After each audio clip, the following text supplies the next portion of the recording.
नमस्कार, जोहार आप सभी भाई को। स्वागत है हमारे चैनल पथलगड्ढा की अदालत में। तो आज हम वापस एक नए मुद्दे के साथ में आए हैं। आप मेरे वीडियो को देखिए और कमेंट कीजिए। और आज जो एक टाइगर जो पूरा विधानसभा को अकेले हिला के रखे हैं, अब उनके वीडियो को देखिए और कमेंट कीजिए। क्या झारखंड में ऐसे और सब विधायक होना चाहिए? आज देखिए, जो भी मुद्दा कोई नहीं उठा रहा है, आज वो मुद्दा टाइगर दा उठा रहे हैं। तो मैं ज़्यादा कुछ विशेष नहीं बोलूँगा। और मेरे चैनल को 1000 सब्सक्राइबर तक जल्दी से जल्दी पहुँचाए, आप सभी से नम्र विनती है। और जो भी भाई लोग जो सब्सक्राइब नहीं किए हैं वो सब्सक्राइब करें और कमेंट करें। जो भी मेरे वीडियो में छोटा बहुत गलती होता है ताकि मैं उसको सुधार कर सकूं। धन्यवाद, जोहार। तो देखिए आप आगे जयराम दा का ये सदन का वीडियो। धन्यवाद। और नई टेक्नोलॉजी से कहीं ना कहीं गांव अनजान है। अभी ऊर्जा विभाग के द्वारा जो स्मार्ट मीटर लगाया जा रहा है, शहर के लिए तो ठीक है, परंतु गांव के लिए इसका औचित्य नहीं बनता है, क्योंकि स्मार्ट मीटर लगने से गांव के जो लोग हैं उनमें काफ़ी परेशानी है। बिजली बिल ज़्यादा आ रहा है, जिसे चुकाना काफ़ी मुश्किल हो रहा है।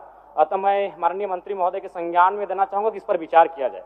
दूसरी बात, भुगतान में अगर देरी होती है तो कनेक्शन काटने के बाद डायरेक्ट एफआईआर किया जाता है, जो कि असंवैधानिक। अध्यक्ष महोदय, जब भी कोई एफआईआर होता है तो कम से कम उसका स्पष्टीकरण मांगा जाता है। अगर स्पष्टीकरण के बाद अगर आप संतुष्ट नहीं हो पाते हैं तब उन पर एफआईआर होना चाहिए। अतः मैं इस पर भी मंत्री महोदय से मांग करता हूं कि जब बिजली कनेक्शन पे काट के एफआईआर होता है तो उस पर कम से कम स्पष्टीकरण मांगा जाए।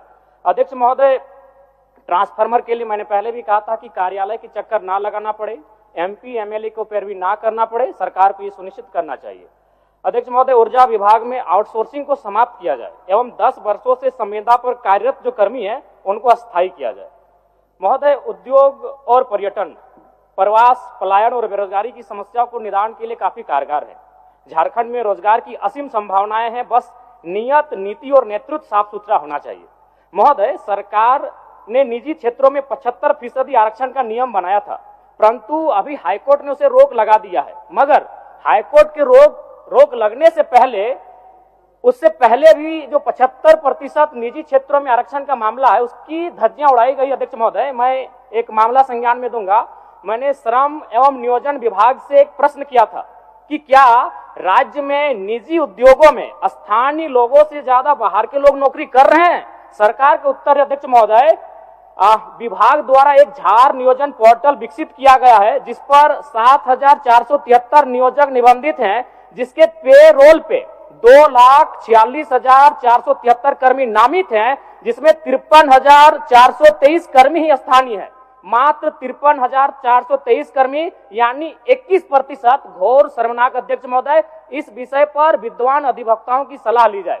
महोदय, कि खेत खलिहान मिट्टी जल चुकी है, खेत खलिहान मिट्टी जल चुकी है, आसमान अभी बाकी है। समय समय पर किसानों के लिए योजना लाते रहिएगा। किसी का घर गिरवी है, किसी का लगान अभी बाकी। भारत की आत्मा बसती है गांवों में, गांवों की आत्मा बसती है किसानों में, और किसानों की आत्मा बसती है खेत खलिहानों में।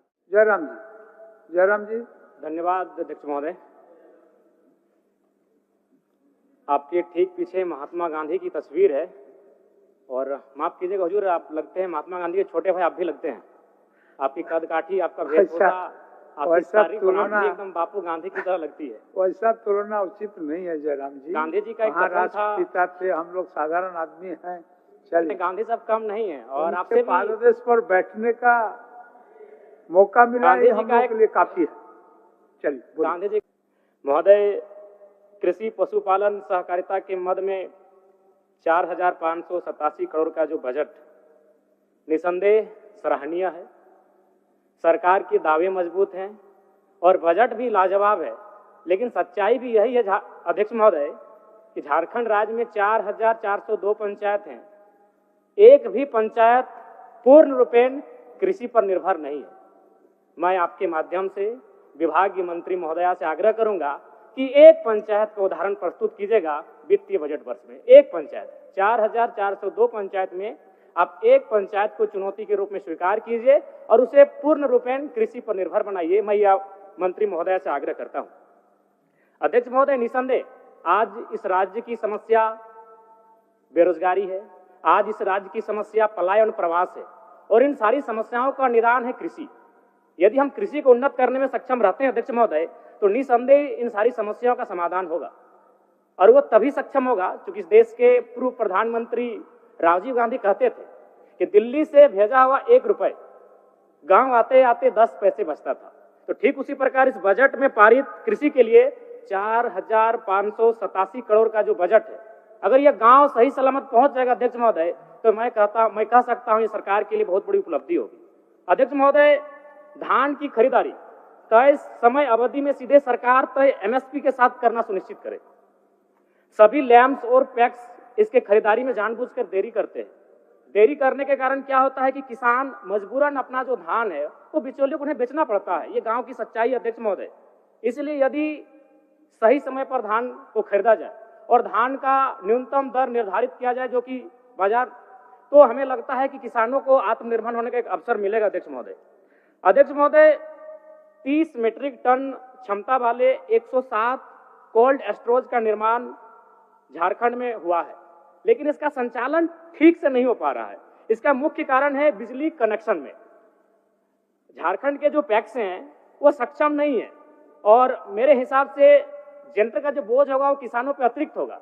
इसीलिए मैं विभागीय मंत्री महोदय से आग्रह करूंगा कि इसे सोलर में कन्वर्ट करने का प्रयास किया जाए।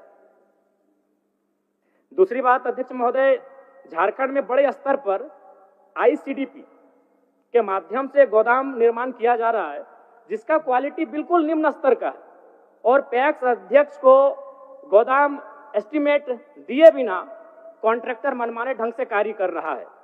और जानकारी के लिए आईसीडीपी सेंट्रल गवर्नमेंट द्वारा 1 अप्रैल 2021 को बंद कर दिया गया है, तो फिर ये झारखंड में काम कैसे कर रहा है अध्यक्ष महोदय, इसकी जानकारी को स्पष्ट करेंगे।